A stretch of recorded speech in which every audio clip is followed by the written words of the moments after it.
El Centro de Investigaciones Culturales Mariano Picón Salas del Instituto Pedagógico de Caracas, junto al Centro Nacional de Investigación y Formación en Educación Indígena, Frontera y Afrovenezolanidad de la Universidad Nacional Experimental del Magisterio Samuel Robinson,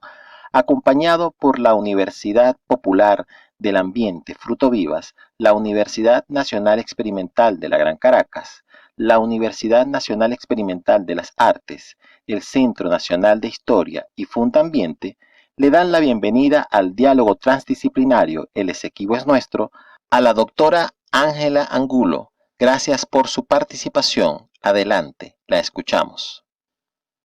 Buenas tardes. Mi exposición no va dirigida al problema específico del Esequibo, sino a la búsqueda de la identidad a través de una gestión pública que se inicia en 1990 en el Estado Bolívar, enmarcada en el contexto de la década de los 80, a la que denomino el período del desabillé, porque es un momento en el cual quedamos desnudos. En los 80 se devela la crisis de un modelo de gobierno y empieza a permear la desilusión por la forma del cómo construimos una democracia centralizada, soportada en partidos, que concentraba cada vez más el poder político en el Estado y en los partidos, constriñendo la participación del venezolano, las negociaciones y los pactos, base importante de las democracias de hoy, que permiten la inclusión de las minorías y también la de las propias mayorías empobrecidas a pesar de la bonanza petrolera. Pero así como el emblema de los 80 es el Viernes Negro o el Caracazo, también los 80 fueron años de partos y de luces. Estas luces son parte de nuestra historia de búsqueda como sociedad para lograr cambios y se manifiestan en dos procesos extraordinarios. Uno, la Ley Orgánica de Educación de 1980 durante el gobierno de Luis Herrera Campín, y dos, el proceso de descentralización política del Estado venezolano, impulsado desde el gobierno de Jaime Lucinchi, creando la COPRE, que va a provocar en 1989 las primeras elecciones directas y libres de gobernadores, asambleas legislativas, alcaldes y miembros de los consejos municipales. En ese marco, en ese momento coyuntural de cambios políticos y de conducta ciudadana, nace el decreto número 24 sobre la obligatoriedad de la enseñanza de la geografía y de la historia en el Estado Bolívar. Detallemos el contexto. Tenemos por un lado la Ley Orgánica de Educación del 80, que en su artículo 3 señala que la educación debe ir a la formación de un hombre crítico y apto para convivir en una sociedad democrática, en la valorización del trabajo, que sea capaz de participar activa y solidariamente en los procesos de transformación social, consustanciado con los valores de la identidad nacional y que tenga actitudes que favorezcan el fortalecimiento entre las naciones y la integración y solidaridad latinoamericana. Esto es completamente distinto a lo que plantea la ley del 55 que nos regía hasta ese momento. Pero también generan un normativo de educación básica que trae como principios rectores la democratización, participación, autorrealización, creatividad, identidad nacional, regionalización y desarrollo autónomo. Ambos soportes jurídicos en el ámbito de la historia y de la enseñanza de la historia en particular generaron revuelo, polémica, rechazo, aprobación y propuestas inmediatas porque lo nodal que se presentaba era la formación de un hombre en función a la identidad nacional y a su región. Por supuesto, el Instituto Pedagógico de Caracas, y lo digo de esta forma porque el equipo ministerial para la reforma del área de sociales estaba integrada por docentes de esta casa de estudio, elaboró en concordancia con el espíritu de la nueva ley una de las más importantes propuestas de transformación pedagógica de finales del siglo XX: pensamiento, acción social e identidad nacional. Y como dijera en su oportunidad el maestro Tobar, esa propuesta iba al rescate de nuestra conciencia histórica nacional a través del conocimiento de la historia local y regional como parte integral de la historia nacional en la perspectiva americana y mundial. Lo que se pretendía o lo que pretendían para ese momento es que a partir de la historia local y regional, unido a la historia nacional, se fortaleciera la identidad nacional. Que el estudiante comprendiera el largo proceso de creación de la nación venezolana y que a pesar de la diversidad regional detectaran problemas comunes y descubrieran los significativos aportes de cada región o localidad en la construcción de nuestro país. El proceso de descentralización política, por otra parte, llevó a las primeras elecciones directas de gobernador, como ya lo señalamos, en 1989. Por primera vez un gobernador era electo por el ciudadano común y no a dedo por el poder ejecutivo o impuesto por el partido de turno. Esto, que se presenta como la profundización del ejercicio democrático con la ampliación de derechos, fue un golpe mortal al modelo de democracia construido en dos estados, porque en dos estados ganan partidos minoritarios y comienza a resquebrajarse el bipartidismo. Comenzábamos a transitar un nuevo modelo de democracia en la vía de la descentralización política y la participación ciudadana. Andrés Velázquez, de Causa R en Bolívar, obtiene la victoria y con él se impulsan muchos proyectos que tienen que ver con la vida de las comunidades y muy específicamente hay aportes en el campo de la educación regional. El nuevo gobernador nombra como director de educación del Estado al profesor José Rafael Marrero Pérez.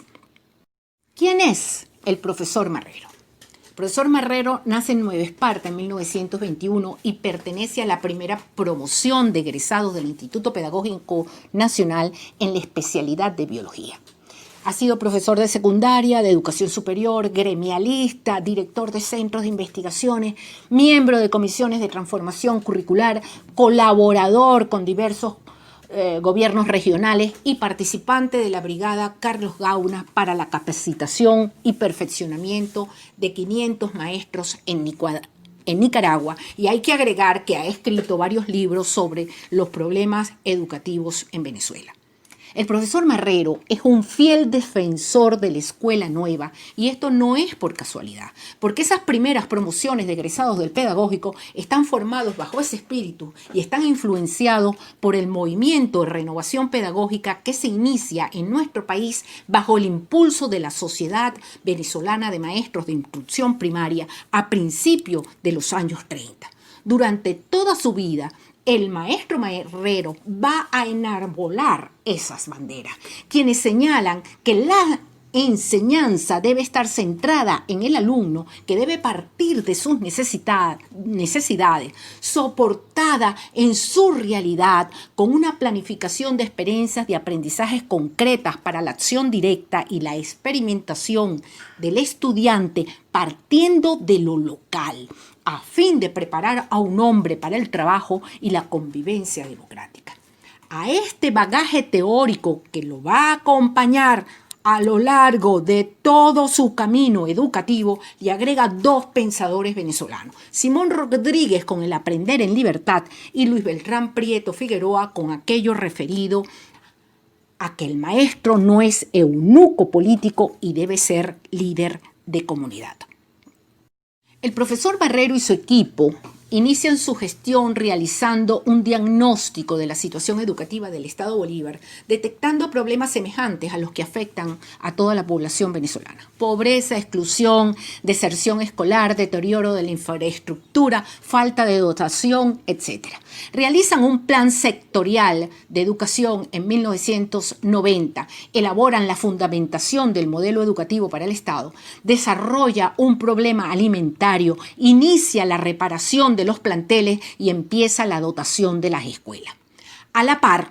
impulsa la movilización de diversos sectores de Ciudad Guayana, profesores, activistas comunitarios, profesionales, ciudadanos en general, para que participen en dos grandes jornadas abiertas de discusión sobre la enseñanza de la historia y la geografía regional en los años 90 y 91.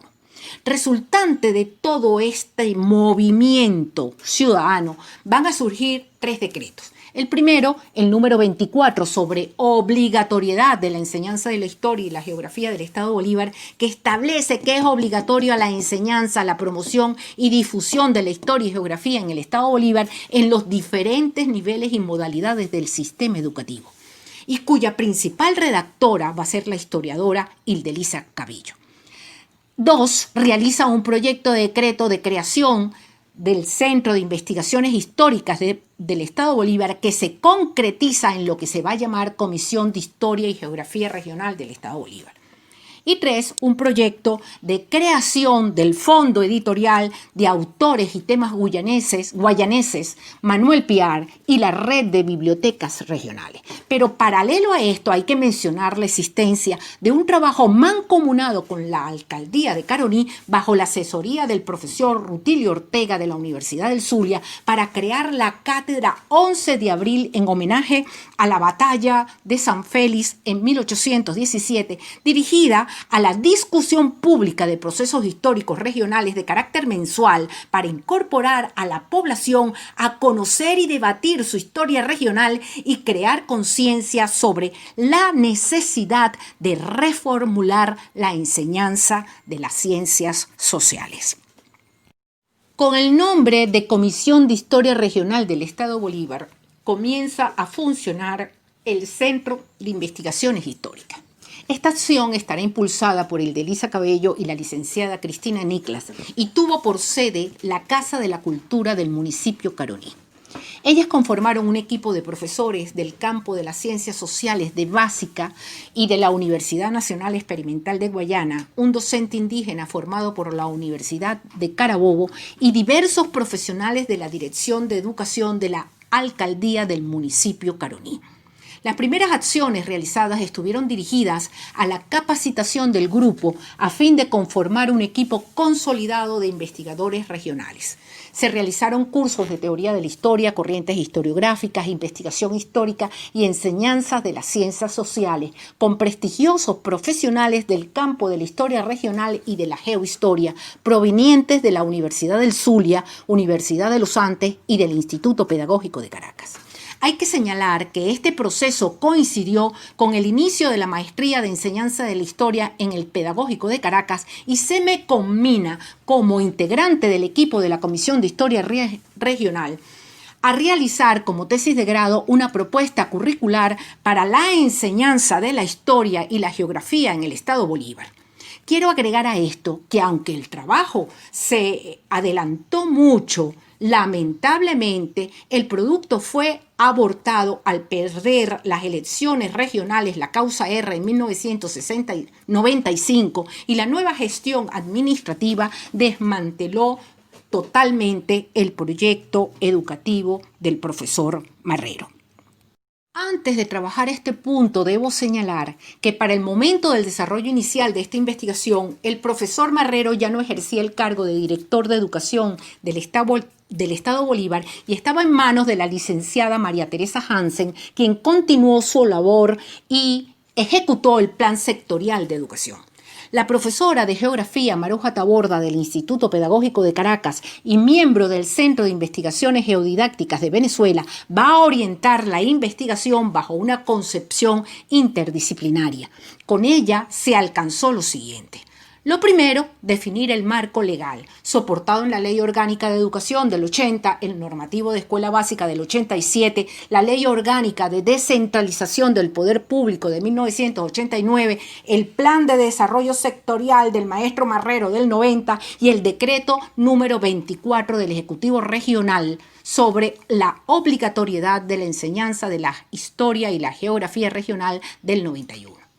Luego hubo un proceso de reflexión sobre las dimensiones que afectan la elaboración del diseño curricular, teniendo presente los principios establecidos en el normativo: democratización, participación, autorrealización, creatividad, identidad nacional, regionalización y desarrollo autónomo. Las dimensiones abordadas en el ensayo presentado fueron la filosófica,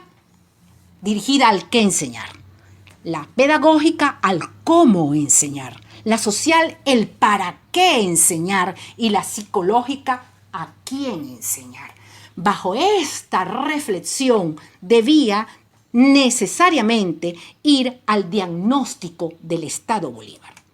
En este punto quiero detenerme porque es bien conocido que la maestra Maruja insistía sobre la necesidad del diagnóstico para la planificación del trabajo docente y que en el campo de la aplicación pedagógica de la geohistoria ella utilizaba, entre otros, el diagnóstico de la comunidad.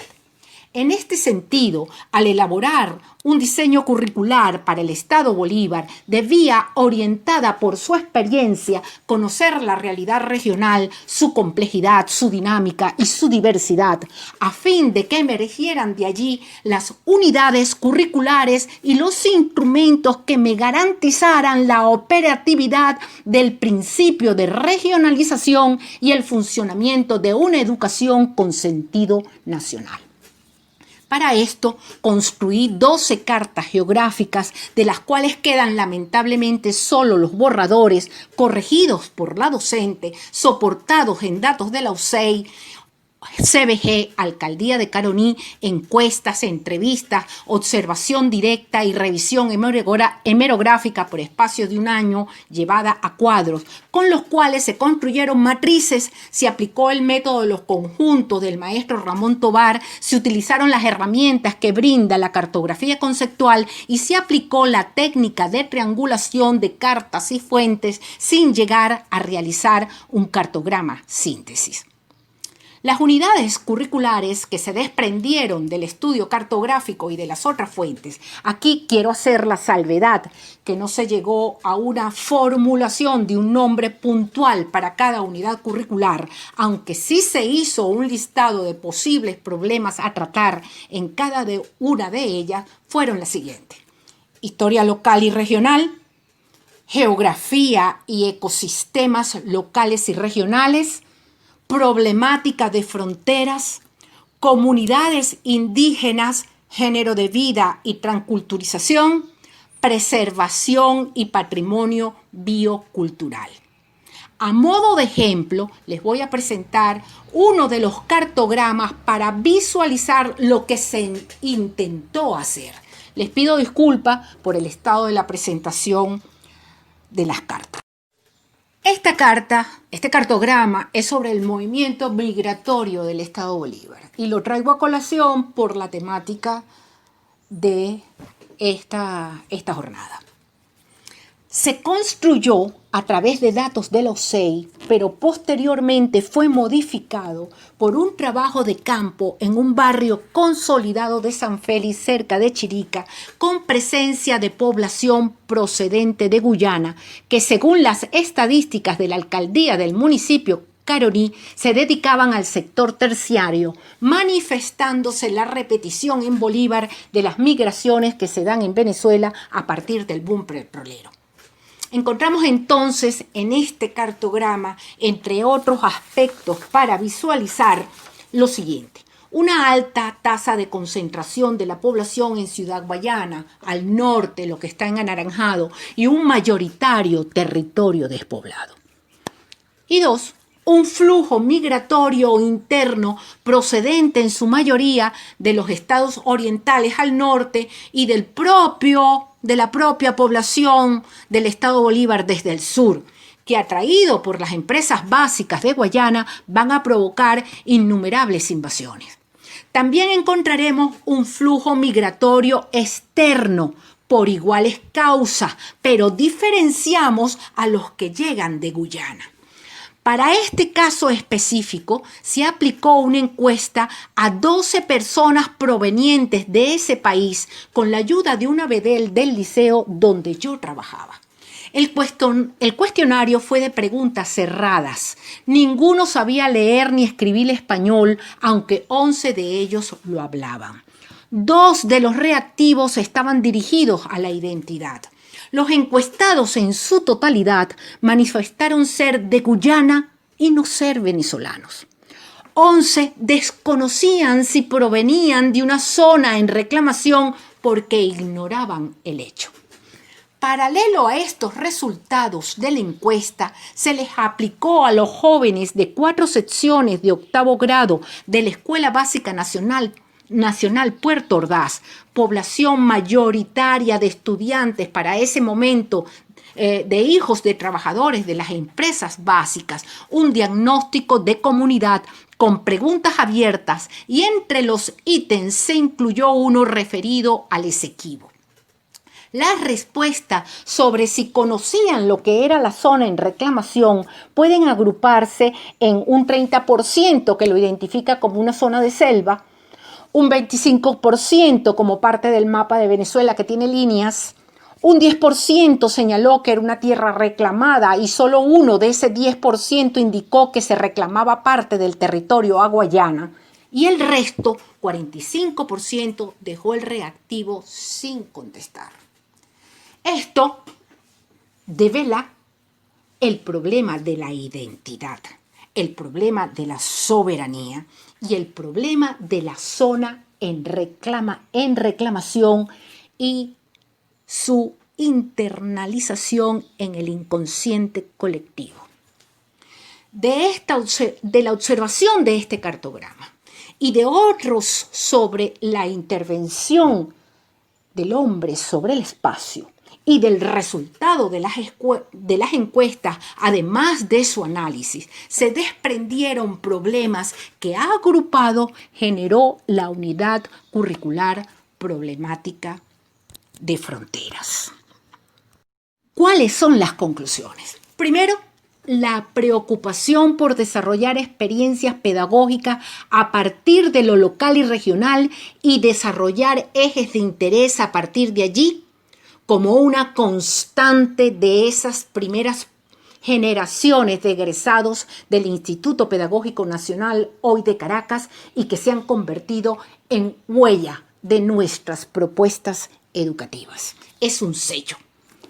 El maestro 2, José Rafael Marrero, miembro de la primera promoción de egresados del pedagógico, practicó a lo largo de su vida profesional los principios de la escuela nueva y trató de instituirlos en el sistema educativo regional del Estado Bolívar. Otro, para el profesor Marrero y su equipo, el desarrollo de la nacionalidad y el fortalecimiento de la identidad nacional se construye desde la enseñanza de la historia y de la geografía local y regional. 4. Se evidencia que sigue siendo una necesidad construir las unidades curriculares a partir del diagnóstico de la realidad nacional y regional. Y por último, algo que siempre manifestó a lo largo de su vida Olinto Camacho, el maestro Olinto Camacho, que es que se evidencia una falta de continuidad administrativa en los proyectos que se impulsan desde las regiones, porque la evaluación y la prosecución no existe. Buenas tardes.